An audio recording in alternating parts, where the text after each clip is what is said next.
비트코인 쌍바닥 조심. 비트코인 알트코인 쌍바닥인 이유에 대해서 오늘 영상에서 말씀드려보도록 하겠습니다. 안녕하세요. 코인트레이더 김학두입니다. 어제 공통적인 롱 자리였고 추가적인 상승이 나오면서 단기적인 대응을 하신 분들에 대해서 축하의 말씀을 드리고요. 저는 아직 현재 약 수익권이고 3차 포지션에 대한 롱 포지션을 기다리고 있기 때문에 그 구간까지는 아직 안 왔다. 그래서 쌍바닥으로 추가적인 저점 갱신이 가능한 시나리오에 대해서 한번 가져와 봤고요. 오늘 그래서 메인 관점인 상승은 맞지만 추가적인 쌍바닥을 그려나갈 저점 갱신에 대한 쌍바닥 시나리오를 가져왔고, 지금 현재 우리는 이곳에서 현재 구간에서 어떻게 매매를 해야 되나에 대한 대응 방법에 대해서 말씀드려보도록 하겠습니다. 영상 시작하기 전에 구독, 좋아요 한 번씩 부탁드리겠습니다. 일단 차트적인 관점 말씀드리기 전에 온체인적인 데이터 살펴보고 가도록 하겠습니다. 일단 지금 현재 며칠 전부터 미국 투자자들의 매수 수요가 서서히 증가를 하고 있다라는 내용이 나왔고요. 온체인적인 데이터죠. 그래서 코인베이스 프리미엄 지수도 저점에서 반등을 하면서, 이 구간이죠, 반등을 하면서 미국 기관과 투자자들의 매수 수요가 다시 살아나는 초기 신호를 보여주고 있습니다. 단 아직 코인베이스 자체는 음수로 진행되고 있기 때문에 코인베이스 프리미엄 자체가 양수로 진입을 해줘야 미국 투자자들의 자금 수요가 본격적으로 회복됐다고 볼 수가 있습니다. 암호화폐 시장에 굉장히 호전적인 내용이었고요. 그리고 기사를 하나 가져왔는데요. 연준 FOMC 양적 기축 중단과 플러스 금리 인하에 대한 내용이 없습니다. 그래서 연준 FOMC 제롬 파월 연준 의장 후임으로 케빈 해시시 굉장히 유력하다는 후보였고, 금리 인하에 대한 시사를 했습니다. 그래서 뉴욕 증시 채권가 비트코인, 구글, 엔비디아랑 전면전을 하겠다라는 내용인데요. 내용을 한번 살펴보면 연준 FOMC 양적 긴축이 마침내 중단이 됩니다. 금리 인하 200%에 대한 시사를 했고요. 연준 FOMC가 마친 뒤에 양적 긴축을 중단을 공식화함으로써 또 한번 요동을 치고 있습니다. 뉴욕 증시는 물론이고 뉴욕 증시에서 달러 환율과 국채 금리, 금값, 국제 유가, 그리고 비트코인, 이더리움, 리플 등 가상 암호화폐도 금리 인하보다 효과가 더 큰 양적 긴축에 환호하고 있습니다. 27일 뉴욕 증시에 따르면 10월 FOMC에서는 거의 모든 참석자가 12월 1일부터 양적 긴축을 중단하는 게 적절하다는 입장을 낸 것으로 확인이 됐고요. 연준 이사록은 지급준비금이 충분한 수준에 이미 도달했거나 그 수준에 도달해가고 있다는 평가에 따라 거의 모든 참석자가 12월 1일부터 자산 축소를 종료하는 게 적절하다고 언급을 했습니다. 대차대조표 축소라고 불리는 양적 기축은 연준이 보유 중인 채권을 매각하거나 만기 후 재투자하지 않는 식으로 시중 유동성을 흡수하는 방식을 가리킵니다. 그래서 중앙은행이 채권을 사들이면 시중에 통화를 공급하는 양적 완화의 반대 개념이죠. 그래서 26년 5월에 임기가 끝나는 제롬 파월 미 연방준비제도 의장이 뒤를 이을 차기 의장으로 도널드 트럼프 대통령의 경제참모인 케빈 해시 백악관 국가경제위원회 위원장이 유력하게 거론이 되고 있다고 블룸버그 통신이 전달을 했습니다. 해시 위원장은 트럼프 대통령이 원하는 연준의 금리 인하를 가져올 수 있는 인물로 여겨지고 있고요. 글로벌 채권 시장의 기준점 역할을 하는 미 국채 10년물 금리는 이날 해시 위원장의 연준 의장 유력설이 전해진 뒤 지난말 연방공개시장위원회 FOMC 회의 이후 가장 낮은 4%로 하락했습니다. 국채금리는 국채 가격과 반대로 움직이고 있고요. 금리가 내려갔다는 것은 채권의 가격이 올랐다는 뜻입니다.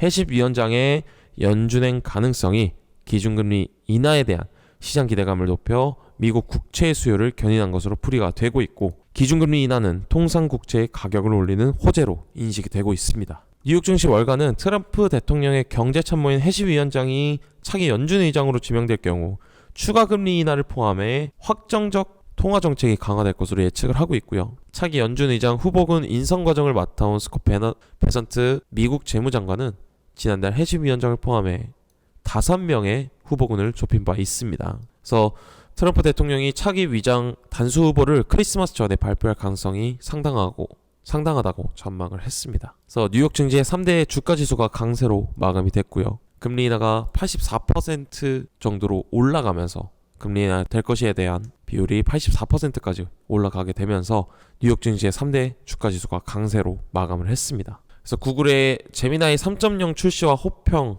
그리고 텐서 처리 장치의 확장 가능성이 촉발한 AI 산업의 지각 변동이 이날도 이어졌습니다. 그리고 주요 경기 지표는 연방준비제도 12월 금리 인하를 뒷받침하는 결과를 좀 보였습니다. 그러면서 인하를 뒷받침하는 방향으로 나오자 금리 인하의 기대가 커지면서 상승 출발을 했고요. 9월달 생산자 물가지수 PPI도 시장 전망치에 부합을 했고, 소비 둔화와 물가 안정에 연준이 12월 금리 인하에 나설 것이라는 기대가 번지고 있습니다. 현재 또 오늘 오전에 한국은행이 금리 동결을 했죠. 또 시장은 11월 기준금리 동결 가능성을 좀 높게 치고 있지만 현재 주요 경제 지표들은 금리 인하를 보고 있습니다. 그래서 어제는 실업수당 지표도 발표가 됐는데 예상치보다 하회의 결과가 나오면서 실업률이 상회를 했지만 실업수당 청구 건수는 하회를 했다는 점이 살짝 좀 아이러니한 그런 내용들이 좀 나왔습니다. 그래서 다시 한번 차트적으로 돌아와서 어제 제가 말씀드렸던 이 장기 채널, 장기 빗각 채널을 안착을 해주면서 위로 올라와 준 모습이고요. 단기적으로 제가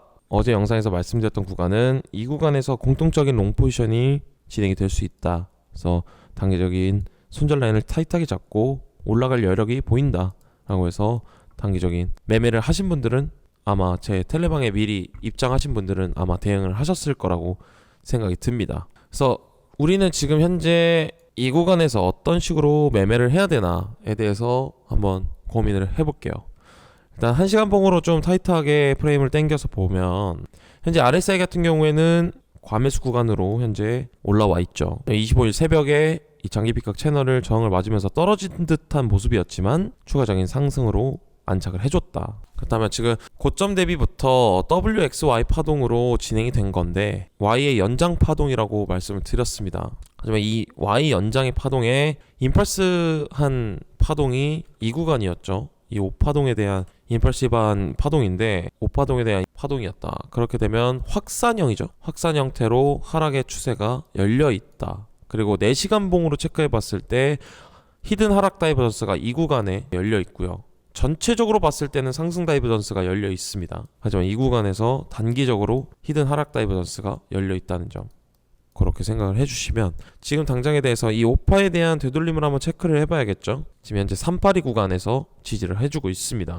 그렇다면 지금 우리는 당장의 매매는 어떻게 해야 되나? 이 구간에서도 단기적으로 롱 포지션은 열려 있습니다. 만약 대응을 하지 못하신 분들은 추가적으로 단기적인 롱 포지션이 열려있다. 왜냐면 지금 상방적으로 열려있는 구간은 0.5 구간과 618 구간인데 이 장기 빗각 채널을 타이트하게 손절 라인으로 잡고 이 구간에서 매매를 한다면 현재 한 3대1 정도의 비율의 손익비가 꽤 나오는 자리이다 라고 생각이 들고요. 단기간적으로 0.5 구간에서 반등을 멈춘다 라고 하면 추가적인 하락이 나올 수 있다. 그 이유에 대해서 말씀을 드리면 지금 현재 이 Y의 연장 파동에 대한 이 지금 현재 반등의 파동이 큰 X파로 해석을 하고 있습니다. 그 뜻은 무엇이냐? 이 구간에서도 마찬가지예요. 이 구간에서도 5파 임펄스로 크게 나왔죠. 확산 형태로 나왔단 말이죠. 그러면서 하락 추세가 지금 계속해서 이어지고 있죠. 거기에 대한 큰 X파가 이 반등 구간입니다. 이 구간이 큰 X파로 작용이 됐고 다시 한번 ABC로 하락 마무리가 된, 그러면서 W파동이 마무리가 된 이 구간에서부터 ABC로 또 이중강세 패턴으로 마무리가 됐다. 그렇게 되면 이 구간에서 하나의 X파가 나왔고 ABC로 마무리가 됐다. 이 구간도 마찬가지입니다. 이렇게 형성이 될 수 있습니다. 여기 큰 X파로 이 반등 구간을 체크해보면 예상치 값이 나오겠죠. 618 구간을 살짝 익스펜딩하게 넘어줬네요. 이 반등 구간을, 이거를 큰 X파로 생각을 하고 있는 겁니다. 그렇게 되면 618 구간까지 열려있기 때문에 이 5파에 대한 임펄스가 618 라인까지 열려있다. 그래서 지금 현재는 공통적인 롱 자리를 보고 있지만 쌍바닥에 대한 현재 조심을 해야 된다. 그렇게 되면 장기 빗각 채널에서 제가 하프 채널까지 밀려나올 수 있다라고 생각을 했죠.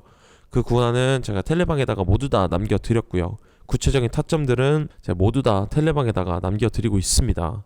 텔레방 입장 방법에 대해서 말씀드리면 제 채널 고정 댓글란에 링크 버튼이 하나 있습니다. 이 링크 버튼 누르시게 되면 설문지가 하나 나오는데요. 이 설문지는 구독자 인증 절차라고 생각을 해주시면 좋을 것 같습니다. 구독자 인증 절차 이후에 제가 한 분 한 분께 텔레방 링크를 공유해드리도록 하겠습니다. 다시 한번 본론에 들어와서 단기적으로 열려있다.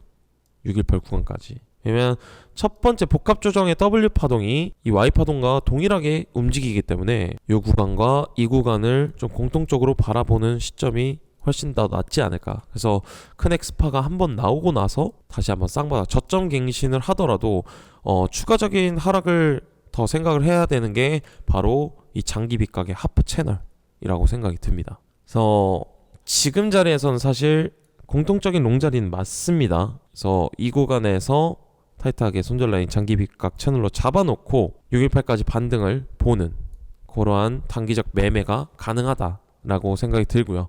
이거는 무조건 실시간적인 대응과 대처가 가능하신 분들만 좀 하셨으면 좋겠고, 저는 결과론적으로 스윙적인 롱 포지션에 대한 매수를 현재 진행 중입니다. 그래서 3차 포지션에 대한 매수를 현재 장기 빗각 하프 채널로 보고 있고, 그 구간이 바로 이 구간입니다. 이 구간이고, 이 구간에 대한 타점은 제가 텔레방에다가 모두 다 남겨드렸으니까 꼭 들어오셔서 확인을 해주셨으면 좋겠습니다. 그래서 지금 현재 너무나 아이러니하게 비슷한 상황으로 흘러가고 있고, 왜 여기 1채널과 하프 채널이 중요하냐면, 일봉 상태에서 봤을 때 지금 현재도 몇 번 터치했죠?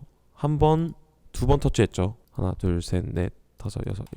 일주일 동안 두 번을 터치했습니다. 밟고 지금 현재 일어선 모습인데 원웨이 상승으로, 그런 다음에 추가적인 상승이 나올 수도 있습니다. 임펄시브하게 큰 엑스파가 하지만 618 라인까지만 열려 있고, 만약에 그 이후에 거래량과 시장 컨디션을 체크해 봐야겠지만 618까지 반등이 오고 나서 그 다음에 거래량과 이런 것들을 종합적으로 체크해 봤을 때 상승 채널로 임펄시브하게 나왔라고 하면 또 상승 추세로 또 갈 수 있는 방향입니다. 그래서 제가 618까지만 간다고 해서 618까지만 가는 게 아니라 추가적인 이때 상황을 대비해서 추가적인 상승이 또 나올 수 있다라는 거를 꼭 염두에 두셔야 됩니다. 그래서 이 구간에서 숏포지션 잡아야지 라고 생각해서 반대 매매 하시면 큰일 납니다. 큰일 나요. 그래서 결과적으로 전체적인 관점은 상승 관점으로 보고 있다. 그래서 왜 이 하프 채널과 1채널 중요하냐, 이때 당시에도 쌍고점 만들어주고 이때 당시에 이 1채널이 만들어지지 않았죠. 터치를 못했습니다. 이때 당시에는 한 번, 두 번 터치하면서 추가적인 하락이 나왔고, 이 1채널이 굉장히 중요하죠. 굉장한 주요 지지라인입니다.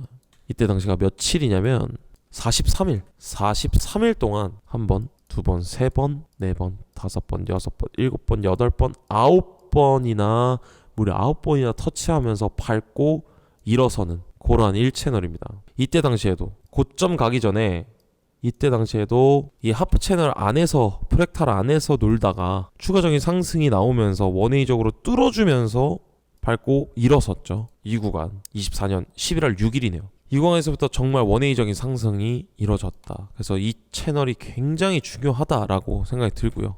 이 하프 채널도 굉장히 중요한 지지 라인입니다. 결과적으로 1일봉상 뚫어줬지만 결국엔 말아 올렸던 그러한 모습이고, 여기도 한번 터치했지만 다시 한번 말아 올려주면서 굉장히 중요한 구간입니다. 이 하프 채널도 원웨이적으로 상승을 바로 밟자마자 바로 위로 상방으로 뚫어버리죠. 그래서 명확한 하프 채널은 3차 롱 포지션에 대한 매수 타점이다 라고 좀 생각이 들고요. 이 구간이죠.